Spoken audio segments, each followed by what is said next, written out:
Hello everyone, आज हम topic cover करेंगे वेरिएबल्स ऑफ टीचिंग। कंसेप्ट हमने टीचिंग का ऑलरेडी डिस्कस कर लिया था एंड अभी हम स्टार्ट करते हैं। Variables of teaching. वेरिएबल्स क्या है टीचिंग के? ये ऐसे एलिमेंट्स होते हैं या ऐसे फैक्टर्स होते हैं जो टीचिंग लर्निंग प्रोसेस को इन्फ्लुएंस करते हैं। हमारे पास बेसिकली 3 वेरिएबल हैं, dependent, independent and intervening variables. And ये तीनों वेरिएबल साथ में मिलकर टीचिंग लर्निंग प्रोसेस को इफेक्टिव बनाते हैं और हमारे जो भी लर्निंग ऑब्जेक्टिव्स होते हैं उसको अचीव करने में हेल्प करते हैं।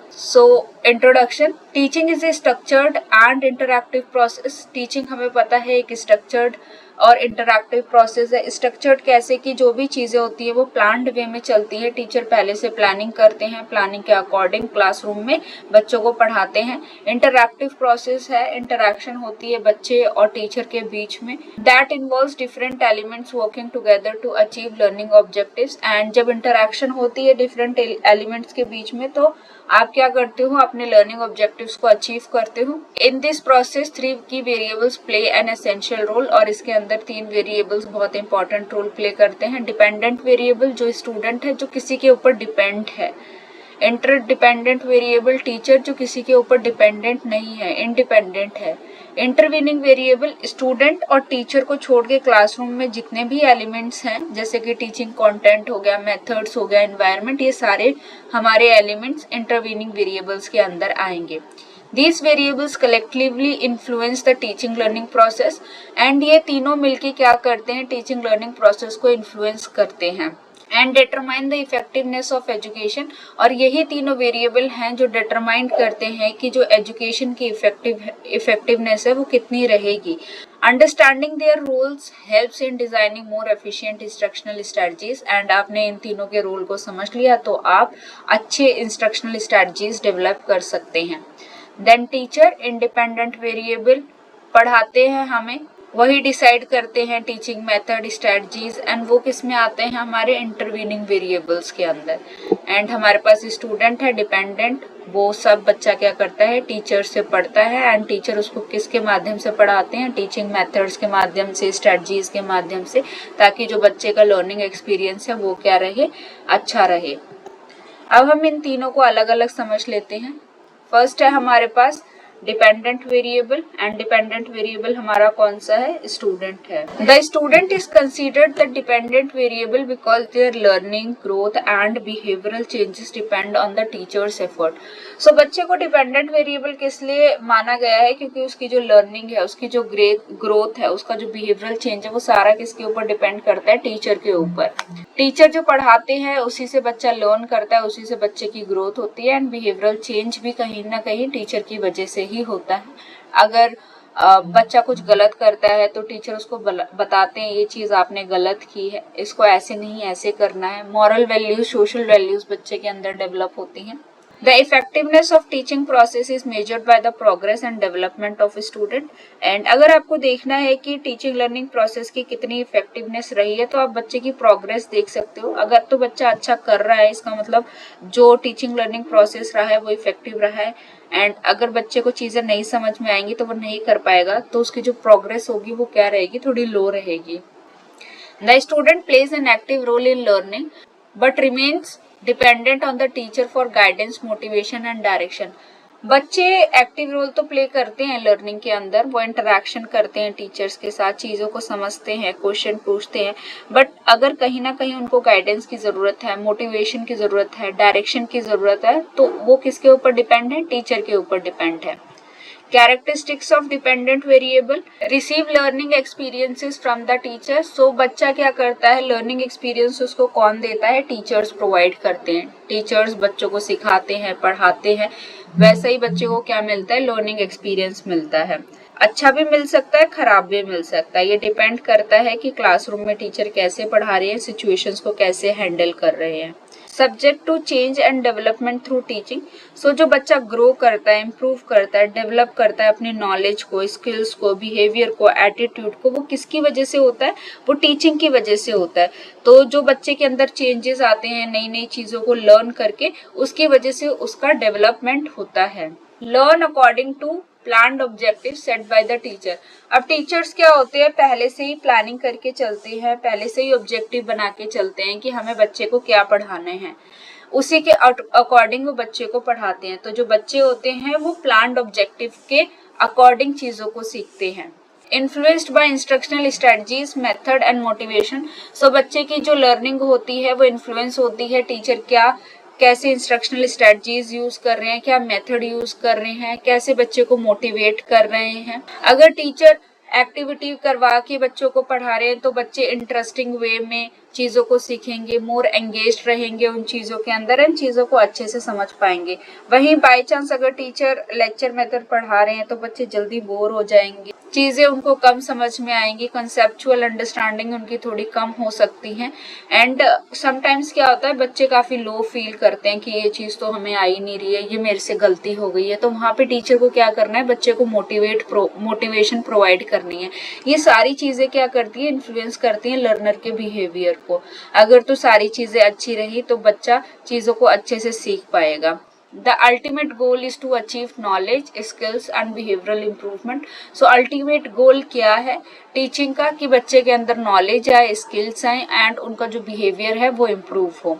एक एग्जाम्पल है, in a mathematics class a student's ability to solve algebraic equation depends on teachers instructions, explanation and guidance. So maths की क्लास है एंड बच्चों के अंदर एक एबिलिटी डेवलप करनी है एंड वो एबिलिटी क्या है कि वो सॉल्व कर पाए एल्जेब्रिक इक्वेशन। बट वो किसके ऊपर डिपेंड करते हैं, टीचर्स के इंस्ट्रक्शन के ऊपर डिपेंड करते हैं, एक्सप्लेनेशन एंड गाइडेंस के ऊपर। अगर तो टीचर ने सही से इंस्ट्रक्शंस दिए, चीजों को अच्छे से एक्सप्लेन दिया, बच्चों को अच्छे से गाइड किया तो बच्चे चीजें सीख लेंगे। बट कहीं ना कहीं अगर इंस्ट्रक्शन में कोई कमी रह गई, टीचर अच्छे से एक्सप्लेन नहीं कर पाए, गाइड नहीं कर पाए बच्चों को, तो वो बच्चे उस चीज को अच्छे से नहीं समझ पाएंगे एंड उनकी जो एबिलिटी है अलजेब्रिक इक्वेशन सॉल्व करने की वो डेवलप नहीं हो पाएगी। सो इस तरीके से बच्चे क्या करते हैं, टीचर के ऊपर डिपेंड रहते हैं। Then we have second variable, that is independent variable. The teacher is the independent variable because they control and direct the teaching process. So teacher independent variable है, क्यों? क्योंकि वो कंट्रोल भी करते हैं, डायरेक्ट भी करते हैं टीचिंग प्रोसेस को। वो पहले से प्लान करते हैं, उनके ऑब्जेक्टिव होते हैं कि बच्चे को क्या सिखाना है, कैसे सिखाना है एंड उसी के अकॉर्डिंग वो क्या करते हैं, चीजों को इम्प्लीमेंट करते हैं। The teacher's role is to plan, organize, lead and control classroom activities to bring about positive changes in students' learning. Teacher का काम क्या है, चीजों को प्लान करना, क्या ऑब्जेक्टिव एंड क्या कंटेंट होना चाहिए, उसको कंटेंट को ऑर्गेनाइज्ड वे में लगाना ताकि आप स्मूथली बच्चों को पढ़ा सको, कोई दिक्कत ना आए पढ़ाते टाइम क्लास में। देन आप इम्प्लीमेंट करोगे उसको एंड जो भी आप एक्टिविटी करवाओगे उसको आप कंट्रोल्ड वे में करवाओगे ताकि डिसिप्लिन बना रहे क्लासरूम के अंदर एंड जो भी चीजें आप कराओगे उससे बच्चे के अंदर एक पॉजिटिव चेंज आना चाहिए। The teacher has the freedom to choose teaching methods, materials and strategies to achieve the learning goals. अब टीचर के पास फ्रीडम भी है, वो किस मेथड से पढ़ाना चाहते हैं, क्या मटेरियल यूज करना चाहते हैं, क्या स्ट्रेटजीज यूज करना चाहते हैं ताकि जो भी उन्होंने लर्निंग ऑब्जेक्टिव्स डेवलप किए हैं, बनाए हैं, उसको वो अचीव कर सके effectively. Characteristics, direct and control the teaching process. Teacher क्या करते हैं, डायरेक्ट भी करते हैं, कंट्रोल भी करते हैं टीचिंग प्रोसेस को कि क्या पढ़ाना है, कब पढ़ाना है, कैसे पढ़ाना है, क्या एक्टिविटी करवानी है। Selects and applies appropriate teaching strategies. Teacher क्या करते हैं, अपने कंटेंट के हिसाब से एप्रोप्रिएट टीचिंग स्ट्रेटजीज बनाते हैं एंड उसको अप्लाई करते हैं क्लासरूम के अंदर। इसका हम अभी एग्जाम्पल देखेंगे। Act as a motivator, facilitator and knowledge provider. Teacher कैसे काम करते हैं, एज अ मोटिवेटर, अगर बच्चे को मोटिवेशन की जरूरत है कभी तो उसको मोटिवेशन भी देंगे। एज अ फैसिलिटेटर भी काम करेंगे ये, क्योंकि बच्चे को अगर गाइडेंस चाहिए तो वो भी देनी है एंड नॉलेज तो वो देंगे ही। Adapt teaching techniques based on students need. अब क्या होता है, टीचर को क्लासरूम के अंदर पता चल जाता है कि किस बच्चे को कितना समझ आ रहा है, कितना नहीं समझ में आ रहा है, तो टीचर क्या कर सकते हैं, अपने टेक्निक्स को बच्चे की नीड के अकॉर्डिंग चेंज कर सकते हैं ताकि हर एक बच्चे को चीजें समझ में आए। So example, a science teacher chooses a demonstration method to explain chemical reaction. अब साइंस के मैम हैं एंड वो केमिकल रिएक्शन बच्चों को पढ़ाना चाहते हैं, तो वो क्या मेथड उन्होंने यूज किया है, डेमोन्स्ट्रेशन मेथड यूज किया है। हमारे पास दो केमिकल हैं ए एंड बी, एंड इनको अगर हम मिक्स करते हैं तो क्या रिएक्शन होता है, वो डेमोन्स्ट्रेशन मेथड से आप अच्छे से बच्चों को समझा सकते हो। The teacher's approach influences how well students grasp the concept. So इस तरीके से जो टीचर की अप्रोच है वो इन्फ्लुएंस करती है बच्चों को कि वो कैसे और कितना अच्छी तरीके से कॉन्सेप्ट को सीखेंगे। सो हमने यहाँ पर देखा था ना कि select and applies appropriate teaching strategies. So आप जो भी कंटेंट बच्चों को पढ़ाओगे उसके अकॉर्डिंग आपको एप्रोप्रिएट टीचिंग स्ट्रेटजीज और या फिर जो भी एग्जाम्पल्स हैं, जो भी मटेरियल है वो अकॉर्डिंग टू द कंटेंट होना चाहिए ताकि बच्चे चीजों को अच्छे से समझ पाएं। Next we have function of the teacher. Teachers के क्या क्या फंक्शन है। प्लानिंग के अंदर ऑब्जेक्टिव्स आ जाते हैं कि आप ऑब्जेक्टिव सेट करोगे, लेसन प्लान बनाओगे, जो कंटेंट पढ़ाने वाले उसको रेडी करोगे। Organising, structuring the classroom environment. So आप क्लासरूम एनवायरनमेंट ऐसा बनाने की कोशिश करोगे कि वो जो भी लर्निंग बच्चे की होने वाली है उसको वो सपोर्ट करे। फॉर एग्जाम्पल जैसे अगर आपको ग्रुप डिस्कशन कराना है तो आप ऐसा सिटिंग अरेंजमेंट कर सकते हो जहाँ पे बच्चे आराम से 4-5 बच्चे बैठ जाएं और ग्रुप डिस्कशन कर सकते हैं। देन अरेंजिंग टीचिंग मटेरियल, जो भी आप रिसोर्सेज टूल्स आप यूज करने वाले हो, text book, chart, digital tools या हैंड आउट्स, उसको आप क्या करोगे, अच्छे से अरेंज करोगे कि अगर मैंने ये कंसेप्ट पढ़ाया है तो मैं ये वाला रिसोर्स या टूल इसके बाद यूज करूंगा ताकि बच्चे को चीजें अच्छे से समझ में आ जाएं।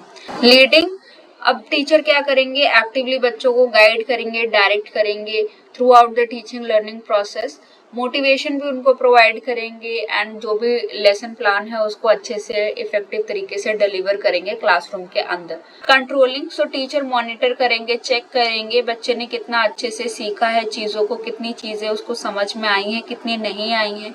इवैल्यूएशन करेंगे, आइडेंटिफाई करेंगे क्या प्रॉब्लम्स हैं एंड उसके अकॉर्डिंग मॉडिफाई करेंगे वो टीचिंग स्ट्रेटजीज को ताकि चेंजेस और एडजस्ट किए जा सके टीचिंग मेथड्स में एंड उसको इफेक्टिव बनाया जा सके for future. Then we have last variable that is intervening variable. So intervening variable जो स्टूडेंट और टीचर को छोड़ के क्लासरूम के अंदर जितने भी हमारे वेरिएबल्स होते हैं वो सारे इंटरवीनिंग वेरिएबल्स के अंदर आ जाते हैं, जैसे teaching content, strategies, environment, activities जो टीचर करवाएंगे वो सब। सो इंटरवीनिंग वेरिएबल्स को हम और अच्छे से समझ सकते हैं, जैसे कि हमारे पास एक क्लासरूम सिचुएशन है, उसके अंदर हमारे पास टीचर है एंड स्टूडेंट है हमारे पास, एंड टीचर भी है स्टूडेंट भी है, बट हमारे पास कोई टीचिंग कंटेंट नहीं है कि हमें बच्चे को क्या पढ़ाना है, हमें पता ही नहीं है, तो आप बच्चों को क्या पढ़ाओगे। एक सिचुएशन तो ये हो गई। अब हमारे पास क्या है, टीचिंग कंटेंट भी है। अब क्या हो गया, टीचिंग कंटेंट भी है एंड आप क्या कर रहे हो, बच्चों को पढ़ा भी रहे हो, बट आपके पास इफेक्टिव टीचिंग स्ट्रेटजीज नहीं है, आपके पास मटेरियल नहीं है, तो आप बच्चे को इफेक्टिवली नहीं पढ़ा पाओगे। जितना अच्छे से टीचर पढ़ा सकते थे अपने पोटेंशियल के अकॉर्डिंग वो पढ़ा नहीं पाएंगे एंड बच्चों की जो लर्निंग होगी वो कहीं ना कहीं इन्फ्लुएंस हो गई। सो ये हमारा दूसरा एग्जाम्पल था। सो इंटरवीनिंग वेरिएबल्स अगर नहीं होंगे तो भी बच्चे की लर्निंग नहीं होगी एंड अगर इंटरवीनिंग वेरिएबल्स इफेक्टिव नहीं होंगे तो भी बच्चे की लर्निंग इन्फ्लुएंस होगी। So intervening variables act as a bridge between the teacher independent variable and the student dependent variable. So जो हमारे intervening variables होते हैं वो as a bridge काम करते हैं, जैसे कि टीचर हो गया, स्टूडेंट हो गया, दोनों को कौन कनेक्ट कर रहा है, ब्रिज कनेक्ट कर रहा है, दोनों को कौन लिंक कर रहा है, एक ब्रिज कनेक्ट कर रहा है एंड वो ब्रिज कौन सा है, हमारा इंटरवीनिंग वेरिएबल है। फॉर एग्जाम्पल हमारे पास टीचिंग कंटेंट है एंड टीचर उसको क्या कर रहे हैं, अपने से ट्रांसफर कर रहे हैं बच्चों को। These variables mediate the interaction between teachers and students to ensure effective learning outcome. So ये variable as a mediator काम करते हैं between teacher and student and इन्हीं variables के थ्रू हम ensure कर सकते हैं कि effective teaching learning outcome होंगे कि नहीं होंगे। Proper management of intervening variables lead to successful teaching and student achievement. And आपने इन intervening variables को अच्छे से manage कर लिया, proper तरीके से manage कर लिया कि teaching content आपका कैसा है, strategies आपकी कैसी हैं, classroom environment positive है कि नहीं है। So ये सारी चीज़ों को अगर आपने अच्छे से manage कर लिया तो आपकी जो teaching है वो successful होगी। Then characteristics, influence the effectiveness of teaching learning, so ये इन्फ्लुएंस करते हैं इफेक्टिवनेस ऑफ टीचिंग लर्निंग की। Helps in achieving educational objectives, जो भी आपके एजुकेशनल ऑब्जेक्टिव्स हैं उनको अचीव करने में हेल्प करते हैं। Requires proper planning and execution, and आप कैसे इंटरवीनिंग वेरिएबल्स को यूज करोगे उसके लिए प्रॉपर प्लानिंग और एग्जीक्यूशन की रिक्वायरमेंट होती है। Create an interactive and engaging learning experience, and यही इंटरवीनिंग वेरिएबल्स क्या करते हैं, क्लासरूम का जो लर्निंग एक्सपीरियंस रहता है बच्चों का उसको इंटरैक्टिव एंड एंगेजिंग बनाते हैं। Example, if a history teacher uses storytelling, videos and interactive puzzles, student engage better, improving retention and understanding. अब सबको पता है कि हिस्ट्री पढ़ना कितना बोरिंग होता है, बट अगर उसको टीचर स्टोरी टेलिंग के थ्रू या फिर वीडियोस के थ्रू, इंटरैक्टिव क्विज़ेस के थ्रू बच्चों को पढ़ाएंगे तो बच्चे की जो एंगेजमेंट रहेगी, बच्चे ज़्यादा से ज़्यादा एंगेज रहेंगे उस चीज़ के अंदर, मोटिवेटेड फील करेंगे, उनको ये चीज़ इंटरेस्टिंग लगेगी, जिससे वो चीज़ों को और अच्छी तरह से समझ पाएंगे एंड उनकी जो रिटेंशन होगी वो भी इम्प्रूव होगी। मतलब वो चीज़ों को ग्रास्प तो जल्दी करेंगे ही, बट वो उनके माइंड में थोड़े ज्यादा टाइम के लिए बैठ जाएगी। सो इस तरीके से टीचर है हमारे पास इंडिपेंडेंट वेरिएबल, स्टूडेंट है हमारे पास dependent variable, story telling, video, interactive puzzles, ये सारी चीजों को यूज कर रहे हैं बच्चों को हिस्ट्री पढ़ाने के लिए। सो ये हमारे क्या हो गए, इंटरवीनिंग वेरिएबल्स हो गए। Second example, a classroom with adequate lighting technology and a positive atmosphere enhances students' focus and participation.